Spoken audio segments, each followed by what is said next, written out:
The end of the school year is approaching and it's time to start thinking about summer. Today I'm going to share with you what our summer homeschooling plans are.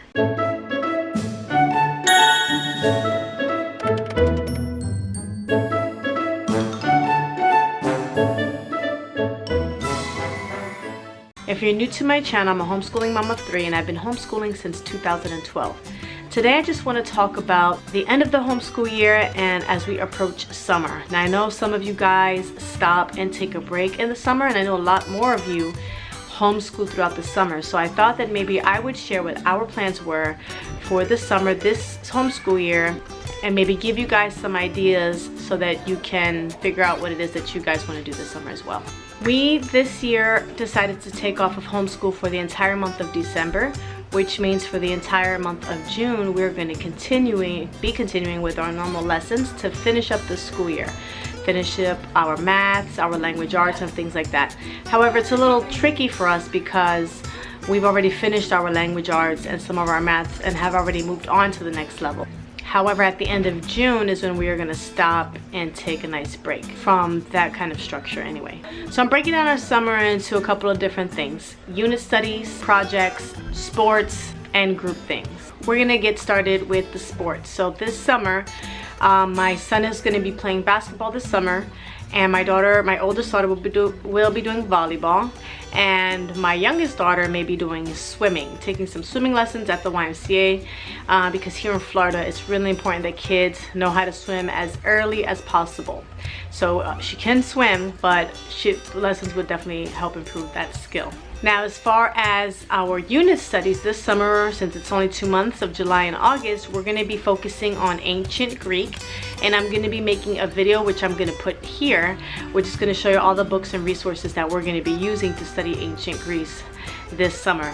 And the other unit study we're going to have, which I'll put that link here when it's ready, is going to be a beach unit study. Living in Florida, my kids are Floridians, but natively I am not.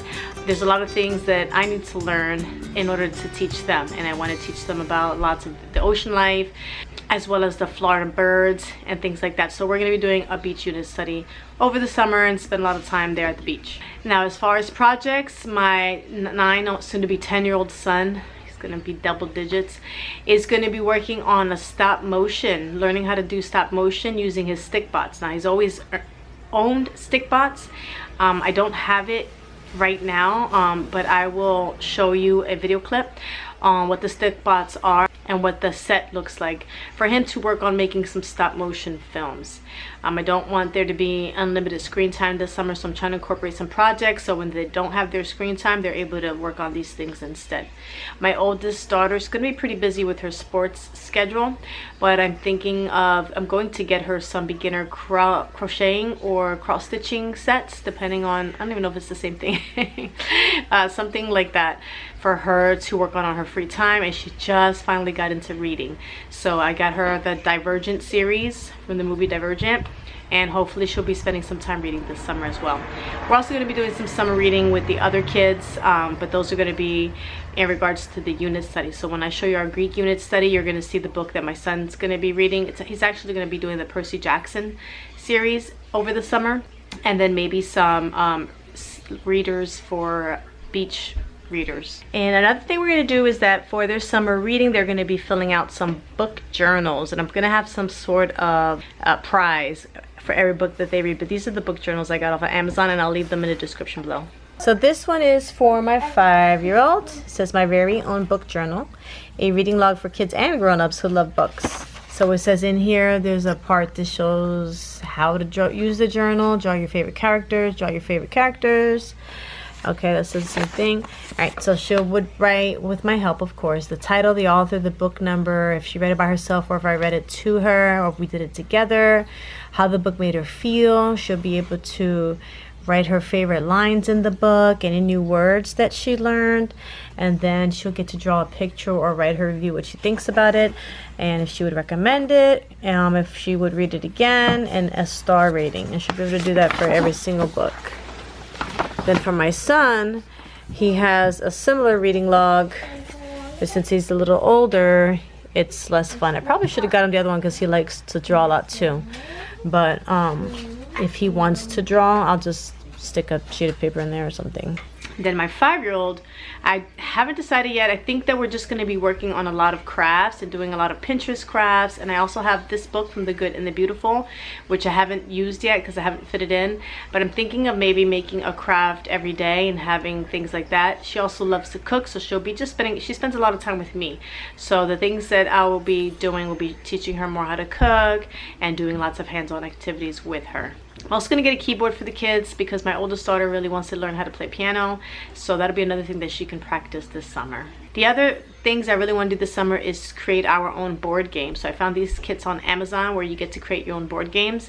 And I'll probably do the create your own story for my 5-year-old since she's really into making up stories. And I'll write it down for her and let her illustrate the drawings. And I'm considering doing the Kiwi crates for each of the kids this summer. We're first going to see how busy it gets and see if they can fit anything else in. And it's only monthly actually. So maybe we'll do that for the 2 months in the summer. I don't know, we'll see. And then finally, I really want to work on having my kids memorize their math facts. I want them to be learning their multiplication and division facts for my older two, for my son mainly, and then my little one, I want to teach her work on memorizing her addition and subtraction facts over the summer. So I think all these things will keep us busy. I know it sounds like a lot. We're planning on having a lot of downtime. I'm thinking of just doing waking up an hour later, so instead of being ready to do school at 9, start at 10 till noon on the days that we're going to be home, and just doing these activities, and then as far as the unit studies, and then sprinkling everything else throughout the day. But if there's a day where we have a play date, or we're going to go to the beach or go hang out at the pool, then we're just gonna go with the flow. If we get back home and we're bored and there's nothing to do, then we're gonna toss in all these activities to keep them busy for the summer. I want to remove a lot of the structure that we've had this year, but I don't want to get rid of learning. So we're gonna mix it all together. The plan is to have an enjoyable summer, but still be learning and still be doing something productive with her. So that is what I wanted to share. I hope that you guys got some good ideas. I do have a link in the description below, links for the products that I have mentioned and the things that I've mentioned. And look out for those other videos. Make sure to give this video a thumbs up if you found it helpful, you got any ideas. And let me know in the comments below, what do you guys have planned for the summer? Are you doing regular homeschooling all summer? Are you taking off and doing nothing? Or are you gonna do a little bit of everything like I am? I'd love to hear your ideas as well. Thank you guys so much for watching, and I will see you in the next video.